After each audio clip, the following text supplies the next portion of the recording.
अरे ये कहाँ चली गई?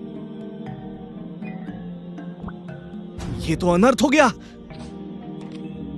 महासागर गहरा है, कोई डूब जाए तो निकलना असंभव है। हाँ, उसे सतर्क करना चाहिए था।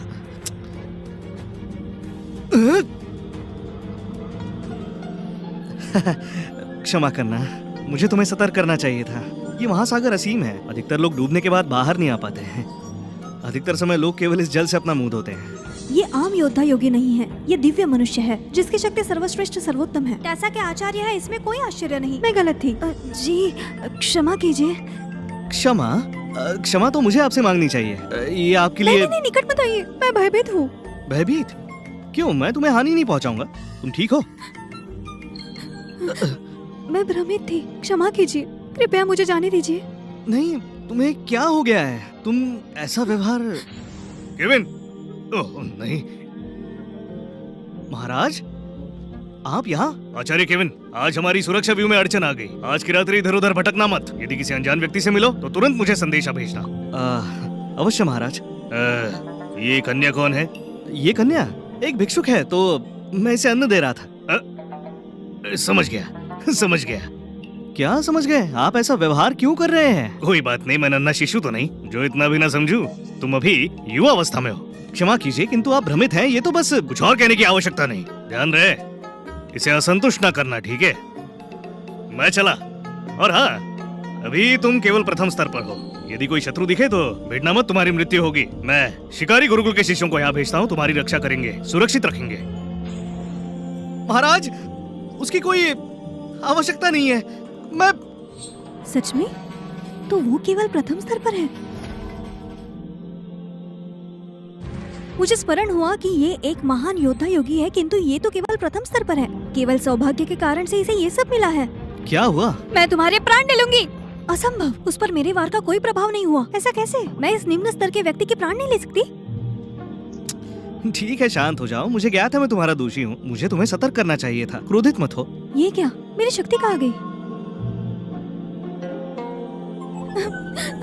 तुम्हारा दोष है, सब तुम्हारा दोष है। मेरी शक्ति उस महासागर में समा गई। अब मैं एक आम व्यक्ति हो गई हूँ। शांत हो जाओ, शांत हो जाओ। छल किया, मैं तुम्हारे प्राण ले लूंगी। सब मेरा दोष है, मैंने तुम्हें भयभीत कर दिया। क्षमा करना, सब मेरा दोष है। आचार्य जी, यहाँ क्या हो रहा है? ये कौन है? नहीं, मेरी राक्षसी शक्ति महासागर में लीन है। मैं शक्तिहीन हूँ। अगर उसे पता चला कि मैं उसकी शत्रु हूँ तो वो मुझ पर वार करेगी। क्या मैंने इसे कहीं देखा है? सब तुम्हारा दोष है। अब अपना वचन पूरा करो मुझे संतुष्ट करने का। हाँ? आचार्य जी, कृपया अपनी निजी जीवन को स्वयं तक रखें। मुझे लगा ये मेरी शत्रु असुर जादूगरनी है, परंतु आभास होता है कि ये वो नहीं है। मेरी शत्रु तो क्रूर और निर्दयी है, परंतु कोई युवती क्यों ही ऐसे व्यर्थ व्यक्ति को चाहेगी? शिष्य, ये युवती? हाँ। ये केवल एक भ्रम है। ऐसा है क्या? पुरुष और महिला के मध्य एक भ्रम। सिद्ध होता है कि प्राण युद्ध में विजयी होकर आचार्य जी अहंकारी हो गए हैं। वो अपने साथ यहाँ एक महिला को ले आए। मैं तो आचार्य जी का बड़ा सम्मान करती थी। शिष्य, शिष्य, अरे छोड़ो मुझे। ये लो, खाओ और शीघ्र ही जाओ। तुमने मेरी शिष्य और मुझ में भ्रम पैदा कर दिया। यदि मैं यहाँ से गई तो मैं सदा शक्तिहीन रहूंगी। मुझे यहाँ रहकर अपनी शक्ति लेनी होगी। मेरे पास रहने के लिए कुटिया नहीं है। आशा है कि आप मुझे स्थान देंगे। स्थान दूंगा? मैं भोजन बनाऊंगी, कामकाज करूंगी, आपका ध्यान रखूंगी। इसका शरीर और इसका सौंदर्य सभ्य है। इसने महासागर में डुबकी लगाई और इसे एक खरोंच तक नहीं आई। ये मेरी शिष्य बनने योग्य है। मुझे और 4 शिष्य चाहिए। यदि तुम यहाँ निवास करना चाहती हो तो ये संभव है, किंतु उसके लिए तुम्हें मेरी शिष्य बनना होगा। आपके शिष्य बनना होगा? प्रथम स्तर पर होकर मेरे आचार्य बनने का दुस्साहस? ठीक है, परिस्थिति के अनुसार यही उचित है। जैसे ही मुझे मेरी शक्ति मिल जाएगी मैं इसके और टेसा के प्राण ले लूंगी। प्रणाम आचार्य जी। ठीक है, तुम उस कुटिया में निवास कर सकती हो। कल मैं तुम्हें इस गुरुकुल की तकनीकें सिखाऊंगा। अवश्य।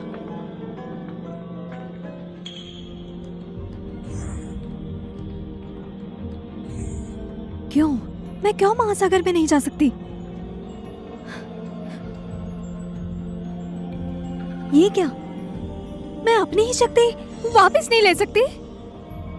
समझ गई। मेरी शक्ति मुझसे छीन ली है। अब मैं केवल एक आम मनुष्य हूँ। मैं महासागर में नहीं जा सकती। परंतु मेरी राक्षसी शक्ति तो महासागर में समाई है। मुझे शक्तियों को बुलाना होगा। असुर समुदाय की मेरी शक्तियों, चिंता मुक्त गुरुकुल आओ। जो आ गया। केविन, तुमने मेरी नीति नष्ट कर दी। जैसे ही मुझे मेरी शक्ति मिलेगी, मैं तुमसे निपटूंगी। थक गया। स्वर्णिम आभा, सिद्ध होता है मैंने उचित शिष्य को चुना। एक और शक्तिशाली शिष्य आ गया। अति उत्तम, एक भाग्यशाली शिष्य आई है। अति उत्तम, मैं कल उसे शिक्षा प्रदान करूंगा।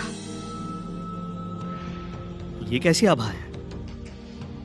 इच्छाधारी चींटी, चींटी, काली चींटी कहां गई? ठीक है, मैं स्वयं निपट लूंगा।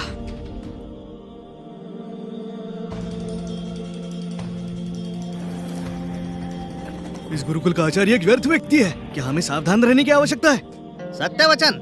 अन्य स्थानों पर हमें सावधानी बरतनी चाहिए, परंतु यहाँ नहीं। बिल्कुल, अब चलो। इस गुरुकुल का आचार्य व्यर्थ है। अभ्यास स्थल के बजाय उसके पास वाटिका है, अपने छोटे पशुओं के लिए। किसी को मत छोड़ना। यहाँ के प्रत्येक जीव के प्राण हर लो। ये कौन सा स्थान है? क्या हम चिंतामुक्त गुरुकुल में नहीं है? हम वही है। जीव जंतु कहाँ है?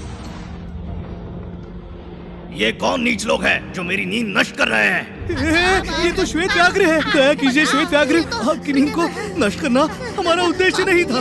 मैंने सदियों से मांस नहीं खाया है, अब तुम मेरा भोजन बनोगे। ये क्या हो रहा है यहाँ? मैं आचार्य केविन की प्रिय शिष्य को भयभीत नहीं कर सकता, अन्यथा वो मेरा कचुम्बर बना देंगे। भाग्यशाली हो तुम सब, भागो। वो चले गए। कोई आ रहा है।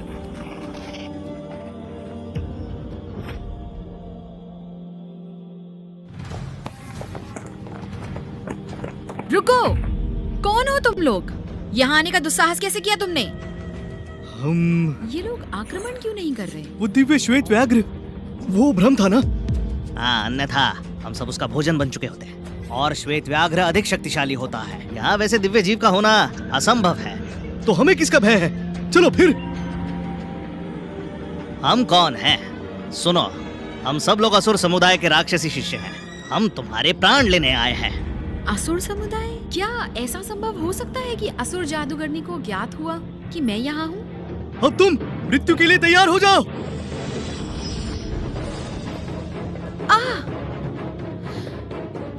टेसा, भले ही तुम ऊपर के स्तर वालों से युद्ध कर सकती हो, परंतु हम चारों के पास दिव्य शक्ति है। तुम भले ही जितनी शक्तिशाली हो, हमारा सामना नहीं कर पाओगी।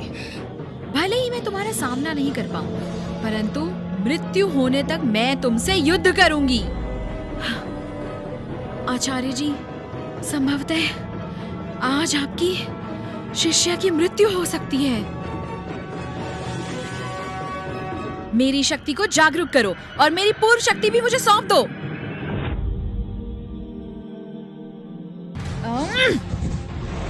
तुम चाहे जो करो, तुम हमें पराजित नहीं कर पाओगी।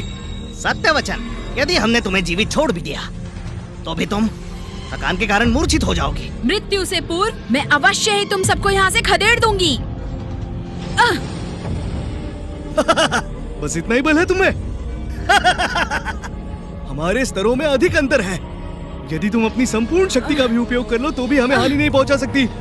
यदि हम तुम्हारे प्रहारों से बच गए तो तुम ही संकट में पड़ जाओगी। आचार्य जी, आपको शिष्य का अंतिम प्रणाम।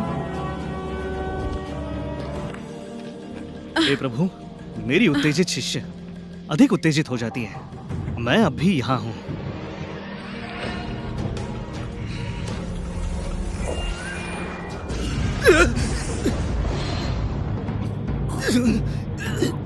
ये क्या? ये तो ऐसा किसने किया?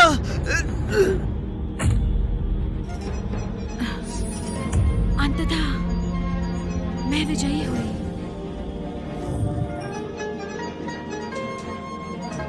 आशा नहीं थी कि केवल चंद दिनों के अभ्यास से ऐसा हो जाएगा। संभवतः ये मेरा भाग्य है। तुम्हारे जीवन का छोटा भाग ले रहा हूँ।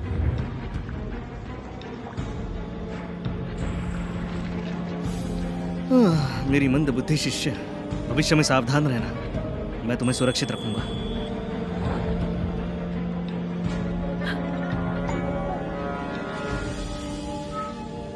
मैं जीवित हूँ?